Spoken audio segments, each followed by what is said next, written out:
Hello friends, இந்த வீடியோவில் நம்ம தமிழ் டப்பிங்ல ஒரு வேம்பயர் ஹாரர் த்ரில்லர் படமாக வெளியான ஸ்டேக்லேண்ட் படம் எப்படி இருக்குன்னு தான் பார்க்க போறோம். இந்த படத்துடைய கதை என்னன்னு பார்த்துடலாம். ஒரு பேரழிவுக்கு அப்புறம் இருக்கிற ஒரு உலகம். அந்த உலகத்துல மனிதர்கள் பாத்தீங்கன்னா வேம்பயர்ஸ் கிட்ட இருந்து எப்படியாவது தப்பிச்சு வாழணும் அப்படின்ற ஒரு சூழல் இருக்கு. சிட்டிஸ் முழுக்க பாத்தீங்கன்னா வேம்பயர்ஸ் இருக்கிறதுனால சர்வைவர்ஸ் எல்லாரும் பாத்தீங்கன்னா கிராமப்புறங்களை நோக்கி போயிட்டு இருக்காங்க.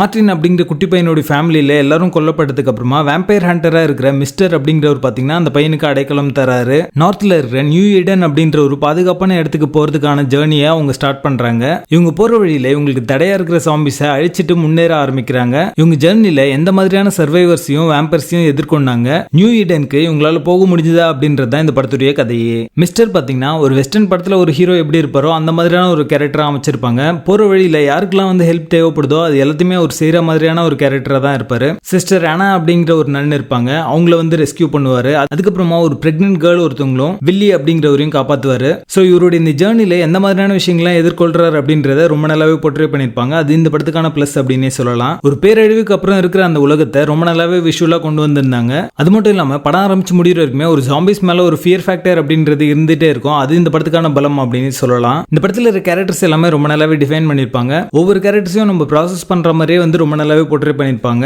வேம்பயர் ஆக்ஷன் சீக்வன்ஸ் எல்லாமே என்டர்டெய்னிங்கா இருந்தது பார்க்கிறதுக்கு. ஒரு பேரழிவுக்கு அப்புறம் இருக்கிற உலகத்துல மக்கள் எந்த மாதிரிலாம் மாறுறாங்க அப்படிங்கிற மாதிரியும் வேம்பயர்ஸை விட மக்கள் தான் ரொம்ப ஆபத்தானவங்க அப்படின்ற ஒரு மெட்டஃபரை ரொம்ப நல்லாவே சொல்லியிருப்பாங்க. அதே நேரத்தில் அவங்களோட ஃபைட்டிங் ஸ்பிரிட்டை வந்து இழக்காம தொடர்ந்து போராடுற மாதிரியான மக்களையும் காட்டியிருப்பாங்க. இந்த படத்துல ட்விஸ்ட் அண்ட் டர்ன்ஸ் எல்லாமே ரொம்ப நல்லாவே ஒர்க் அவுட் ஆச்சு. மொத்தத்தில் இது ஒரு அவரேஜ் ஹாரர் த்ரில்லர் படமாக வந்திருக்கு. படத்தில் அடர்கான இருக்கு. இந்த படத்தை நீங்க ஃபேமிலியோட பார்க்காதீங்க. ஸ்டேக்லேண்ட் படத்துக்கு எங்களோட ரேட்டிங் 6.5 out of 10.